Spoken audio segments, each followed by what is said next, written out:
Welcome to the deep dive.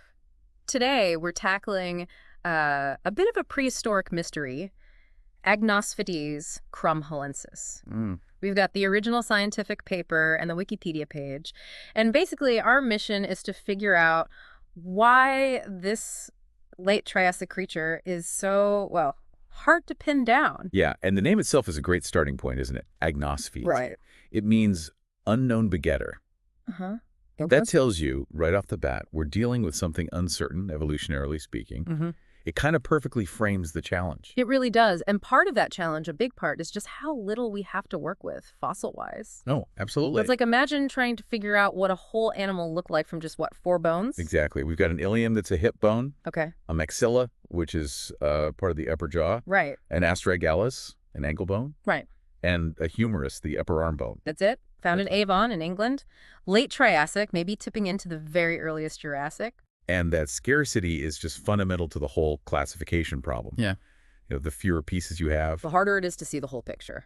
Makes sense. definitely makes placing it definitively, well, pretty tough. And the place they were found is kind of neat, too, geologically speaking. Yeah, the sinkhole story. Right. Formed in much older rock, this lower Carboniferous limestone. So these Triassic bones basically tumbled in there. It's a good reminder that the Earth layers things up, sometimes in unexpected ways. Yeah, history gets jumbled. Okay, so let's get into it. The discovery. What did the original researchers make of these bones? Well, the key paper is Fraser et al., Mm. back in 2002. Fraser, Padian, Walkden, and Davis. Okay. They officially described Agnosphitys, Oh. and they had 2 main specimens. The holotype, the main reference specimen, is just that single left ilium, the hip bone. Just the one bone. Yeah. And then there's a second specimen, a bit more, but still really partial. A left maxilla, humerus, and a left astragalus. Okay, so even the more complete one is still pretty scrappy. And what was their initial take? Where did they place it? Right. This is where it gets interesting straight away. They actually concluded it was outside Dinosauria. Outside. Not a dinosaur at all. Not according to the definition they were using at the time, one from Padian and May in 95. So yeah, their first assessment was close maybe, but not technically a dinosaur by those rules. Wow, okay. And they must have had reasons, specific features they saw. Oh, absolutely. It wasn't just a guess. They pointed to very specific things on the bones. For instance, on the ilium, they noted a, quote, well-defined brevis fossa. Okay, technical term break. Brevis fossa. Uh-huh. It's a groove or depression on the hip bone where tail muscles attach.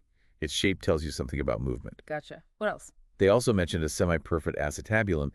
The hip socket wasn't a complete hole. Okay. A kidney-shaped antitrochanter, that's another bit near the hip socket involved in leg movement. A well-developed posterior part of the iliac blade, the top part of the hip. They also saw evidence of 2 sacral vertebrae bones fused to the hip. On the humerus, the upper arm bone, a relatively short deltopectoral crest. That's from muscle attachment on the arm. Exactly.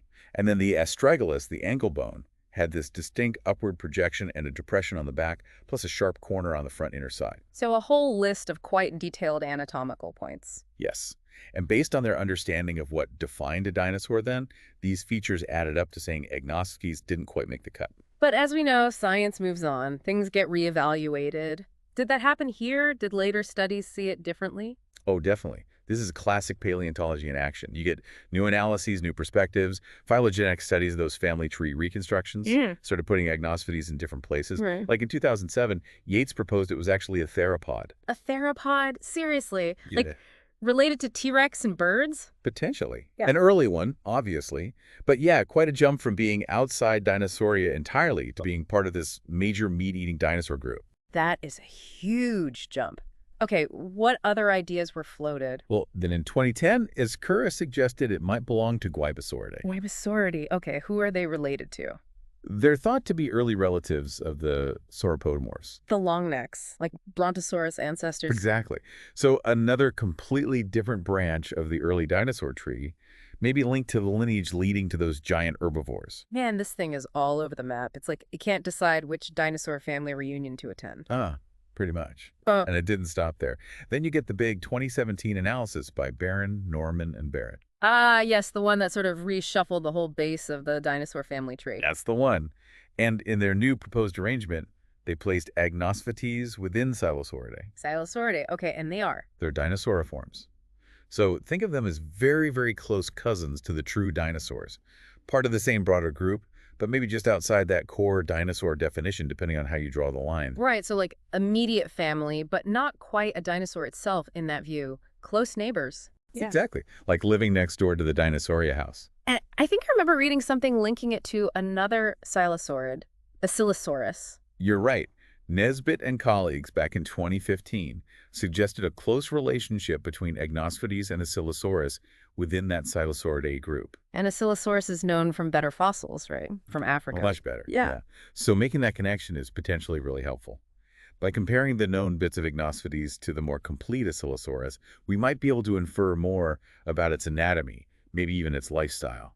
It helps flesh out the picture for our unknown begetter. So let's just step back. We've seen it go from outside Dinosauria to maybe an early theropod, then maybe an early sauropodomorph relative, and finally landing as a silosaurid, a close dinosaur cousin. Yeah. What does all this chopping and changing actually tell us? Why is it so difficult? I think it really highlights just how, Yeah. well, how complex and messy early dinosaur and Dinosauriform evolution was. The late Triassic was this hotbed of evolutionary experimentation. Right. You had all these groups branching off, trying out different body plans. And many of these early forms had this mosaic of features. Some look dinosaur-like, some look more primitive. It makes drawing neat lines really, really hard. So the boundaries were genuinely fuzzier back then. It seems that way. Yeah. It's not just that we have incomplete fossils, though that's part of it. It's also that these animals might not have fit perfectly into the nice, clean categories we try to impose on them millions of years later. Agnosphitys kind of forces us to confront that fuzziness. And it shows how much debate can be sparked by just a handful of bones. An ankle bone, a bit of hip, suddenly becomes central to arguments about the very definition of dinosaur. Absolutely. It's amazing detective work. Every little bump and groove on a fossil can hold clues. And these debates aren't just academic squabbles, they push the science forward. Yeah, the fact that the classification changed reflects improvements, right? Better analytical methods, new discoveries helping fill gaps. Exactly that. Our methods for building those evolutionary trees, phylogenetics, they keep getting refined.